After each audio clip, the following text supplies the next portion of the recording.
Let's move on to the third topic of this lecture, which is sparse matrices. Sparse matrices are a type of matrices that contain mostly zero values. On the other hand, matrices where most of the values are non-zero are called dense matrix.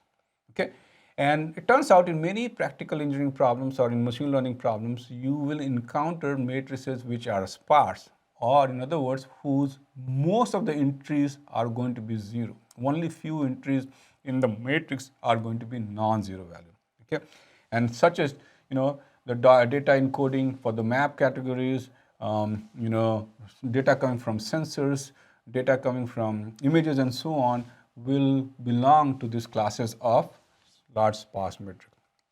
Now, it is computationally expensive to represent the work of sparse matrices through dense matrices, right? If you have large-scale matrices, you do not, if there are efficacy and usefulness in basically representing them in a certain way and doing computations faster, then you may want to do that, and that's why having this notion of sparse matrices and working with sparse matrices smartly might help you. Okay, you can get a lot of improvement in performance by using operations that will handle the sparse matrices, and that's the idea why we want to discuss the sparse matrix. So here is an example of a 4x7 sparse matrix that we have. Okay, and this sparse matrix, again there is an error here.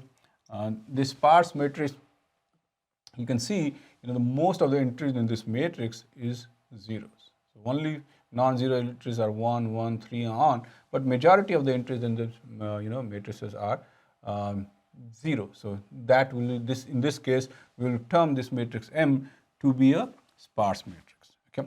Now, if most of this were not 1, for example, this was 2, this was 3, this entry was 3, this was 5, and so on. This was 6, 1, and so on, and most of the other non-zero zero elements were some numbers, then in that situation this matrix will be known as dense matrix. Okay. Now it turns out, as I mentioned already before, that when you encounter sparse matrices, your computation could be efficient. Okay, and that is why you may want to be interested in representing the sparse matrices that we have. Okay, so there are multiple ways to handle sparse matrices. Okay. And there are different data structures that you can use to represent the sparse data or the sparse matrices. Okay. Typically, all the zero values are ignored and only non-zero values in the sparse matrices are used in this specific types of data structures that we have. So here are different types of data structure that could be used efficiently to store sparse matrix. Okay. So the first one of them is dictionaries of key. Here what the idea is, a dictionary is used where row and column index is mapped to a value. Okay. Second way to represent the sparse matrices is lists of list. So here each row of matrix is stored as a list. So depending upon how many rows you have, each will be a list. Now within that list, each sublist will contain the column index and the value where the non-zero elements are present, and everything else will be essentially thrown away. All the zero information will be thrown away in this list of list approach. The third one is the compressed sparse row. So sparse matrix is represented by 3 1D arrays, 1D arrays for non-zero values that extends the row and the column entry. So you take any matrix in 3 1D arrays for non-zero values, and you extend the rows and the column indexes, and that will help you in storing the sparse matrices that you have. Okay.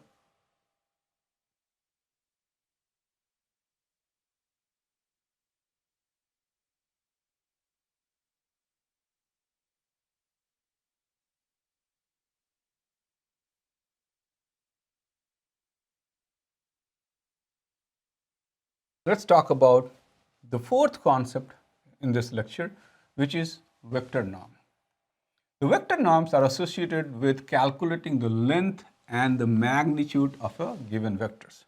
And vector norms are used in machine learning in multiple different ways. For example, it could be used for calculating the cost functions. So the difference between the estimated value and the true value for each sample is stored in a vector, and the norm of the vector tells us how well that estimation is. Okay, so you can use in this vector norm idea or vector norm based computations to calculate cost functions or loss functions in machine learning algorithm. The second, it can be used in regularization. So we add a norm of the vector containing the parameters of the model to the cost function. This norm tells us how large the parameters are and allow algorithms to avoid large value and thus limiting overfitting. So this overfitting concept is an important concept in machine learning algorithms, and typically what you want to do is you want to build an algorithm that does not do overfitting. And one of the ways you can do that is by adding regularization terms to the overall cost and objective functions that you might have. And when you add this regularization function, typically these regularization functions are the norms or vector norms of the parameters that are associated that you are trying to tune or optimize in the overall machine learning that we have. So in that setting also, where you are trying to minimize overfitting, you're trying to do regularization, vector norms operations are used in machine learning algorithms that you have. Okay. Now, there are typically multiple different norms that you can compute. Okay. So if you are computing the first norm, essentially the first norm is calculated as the sum of the absolute value of the vector. And the notation for L1 norm is given by this double straight lines, and then you write 1, which means you are computing the L1 norm of that vector. Okay, so let's take an example. Okay, let's say we have a vector which is this, and if I want to compute the L1 norm of this vector, then what that will be? That will be represented and written by the equation that is here. So this gives me that, okay, if this is the vector, then I'm using this symbol. I'm saying that I'm computing L1 norm, and what is that? It is the sum of the absolute value of the vector. So I will take individual elements, take their absolute values. So that will be here. So the absolute value of 3, absolute value of -2, and plus absolute value of 1. So that will result in 3 plus 2 plus 1, or that will be equal to 6. So the L1 norm for this vector will be equal to 6. Okay. Similarly, we can also compute, and majorly and popularly used is L2 norm. This L2 norm is computed as the square root of the sum of the squared vector, and that also gives you the length of the vector or the magnitude of the vector. And again, very similar to L1 norm, the notation that is used for L2 norm is like you double straight line within that vector, and you write a subscript 2, and that denotes the L2 norm of a given vector. So let's consider the same example or the same vector, and now we compute the L2 norm for this vector instead of the L1 which we did in the previous slide. Okay, so what will be the equation? We will square each of these terms, add them up, and then take a square root of this. Okay, so let's do that. So if we took this, we squared it, we added the square of this term, then we added the square of this term, and then we take a square root of all the sums that is there, and in this case this will be equal to 9 plus 4 plus 1. So essentially this will turn out to be root of 40. Okay. Similarly, you might be also interested in computing other norms. For one of the other norms that is typically used a lot of in machine learning, other thing is known as L infinity norm or the max norm, and it is essentially the notation for this is like V vector, similar to what we are doing, but the subscript here is INF, denoting that we are taking a vector max norm or infinity norm. And what is this computation? So let's take the same example that we have. So we have a vector V here, which is given as 3, 2, minus 2, 1.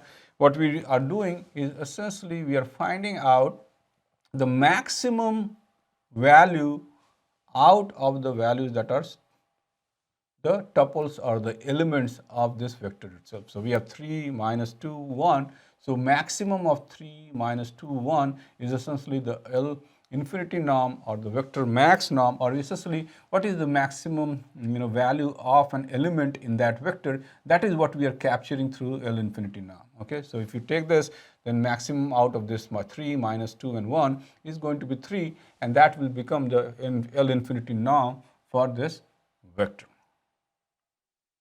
Okay. Now, max norm is also used as a regularization in machine learning, such as a neural network weights, and it's also called max norm regularization. So sometimes people also use this kind of normalization also as a regularization function that we have. With that, thank you, and we will come back again with next set of lecture related to this